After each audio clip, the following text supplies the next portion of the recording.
Welcome to Dark Knight Films Reviews and another action movie night. Tonight, I will be reviewing Darkman II, The Return of Durant, released in 1995. Directed by Bradford May, from a script by Stephen McKay, starring Arnold Vosloo, Larry Drake, Kim Delaney, Renee O'Connor, Lawrence Dane, Jesse Collins, and David Ferry. Now this is the direct sequel to Darkman, which starred Liam Neeson and was directed by Sam Raimi. Now Sam Raimi did return to this as an executive producer, but as you can hear, prior to this, he did not direct this film. Now, this wasn't the first chance for Universal to attempt to revive Darkman and continue it forward. They attempted a pilot for a television series for Fox in 1992. And in that one, Christopher Bowen was playing Peyton Westlake. And it actually had the return of Larry Drake as Durant. So this film wasn't the first return of Durant. Now in that series, Christopher Bowen, I think, had a little bit more closer look and style about him toward Liam Neeson, to where it felt a little better than what Arnold Vosloo is. Arnold Vosloo does a great performance as Darkman. I don't think he does that great of a performance as Peyton Westlake. I wish this had not been like a direct-to-video style of a film. I wish this could have been a theatrical film, and they could have took, yes, maybe they couldn't bring back Liam Neeson permanently, for the whole film, but have Arnold Vosloo playing him as Darkman, and have Liam Neeson, whenever he actually does, make the skin face of himself as Peyton Westlake. That way you could maintain the actual same face. And I think Liam Neeson, from what we've seen of what he will do, is willing to do. Hell, he was willing to come in for the CW series of Arrow to reprise his role from Batman Begins. But they were too cheap to go along and do that, unfortunately. So Ra's al Ghul was played by someone else instead of Liam Neeson. And like I said, if this had been a theatrical film, I think Liam Neeson would have been willing to actually come in and do that. But this was shot kind of back-to-back. Not exactly back-to-back. They had a little time in between each film. But this film was actually intended to be the third in the film series. But for whatever reason, they released it first. And then they put the second film and made it the third film in the franchise. But I think Bradford May does a pretty good job directing this. He really does a good job recreating a lot of Sam Raimi's style, so you're not missing Sam Raimi too much in this. He has a lot of his style. Even though he's on a direct-to-video budget with this, he still does the best he can to create that style.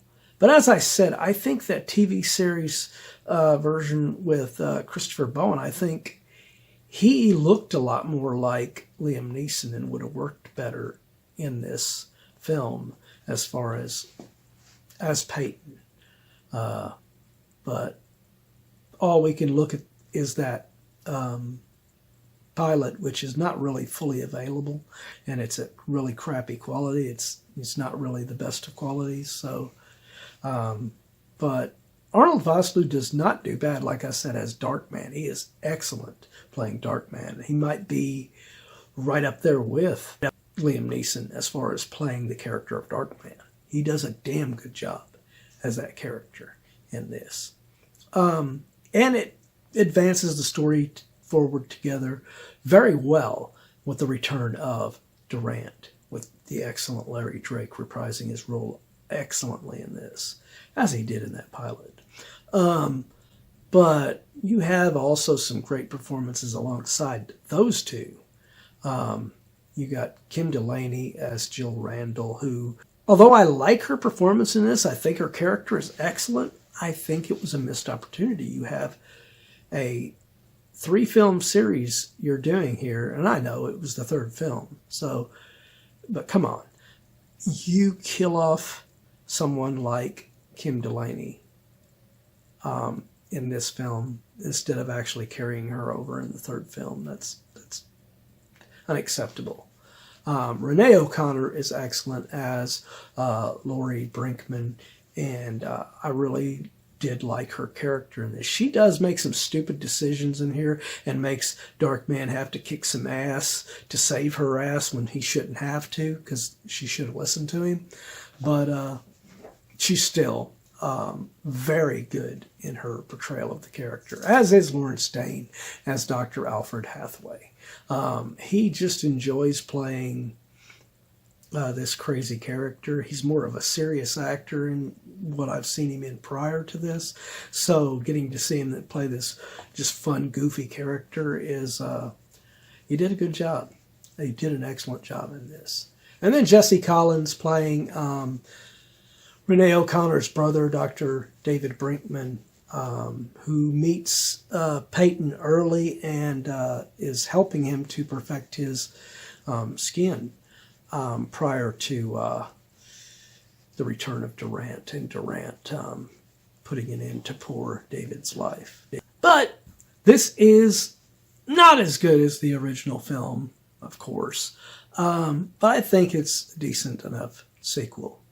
So, my final review for Darkman II, The Return of Durant. I am going to give this film a 8.2 out of 10. If you have enjoyed Darkman, I would suggest seeking this film out and watching it, because even though it's direct-to-video, it is very well done. And surprisingly, that pilot, it had some surprising production value in it. The makeup on Darkman was pretty damn good, just like in this. But what do you think of Darkman II, The Return of Durant? Do you agree with my review? Do you disagree? Let me know in the comments down below. And as usual, if you enjoyed this video, do not forget to like, share, and subscribe. And don't forget to click that bell icon so you can be notified about future videos just like this one. And while you're by the subscribe button, click that join button to become a Dark Knight fan. As a Dark Knight Fan Plus member, you have access to an area on the channel where you can request a movie, TV series, or ranking video of your choosing. And when that video goes up, it will go up for all Plus members to view prior to it going up for all other subscribers on the schedule. So if you want to get interactive and get some more reviews on here that I would normally never do, become a Plus member. Well, that's it for another action movie night. If you missed last week's action movie night, check out the link above to get caught up on that one. And if you've missed any other videos, check out this down here where you can watch a playlist of any of our action movie nights that you have missed.